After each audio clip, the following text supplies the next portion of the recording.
7 اکتوبر 2023 جب طوفان الاقصی ہوا تو 15 نومبر 2023 کو میں رفح بارڈر پہ کھڑا تھا. اس وقت میں سینیٹ آف پاکستان کا ممبر تھا، اور میں اور میرے دوست حامد میر، ہم دونوں نے طے کیا کہ ہم غزہ جائیں گے. ان کو ویزا نہیں ملا، اور میری خوش قسمتی کہ مجھے ویزا مل گیا.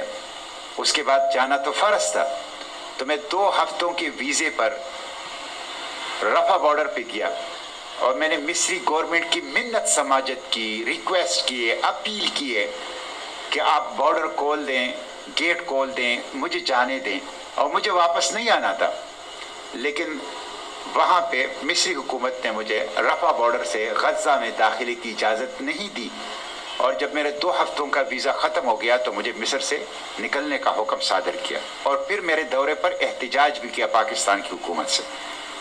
اس کے بعد پھر 7 ماہ پہلے ایک گلوبل مارچ ٹو غزہ تھا.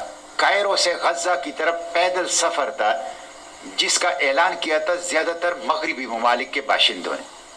میں نے پھر بڑی حکمت سے مصر کا ویزا لیا، اور میں نے بکنگ کر لی. رات میری فلائٹ تھی، اور عصر کے وقت اطلاع آئی کہ اس کے اوپر کریک ڈاؤن ہوا ہے، اور ان تمام لوگوں کو یا تو جیل میں بند کر دیا گیا ہے یا ڈیپورٹ کر دیا گیا ہے.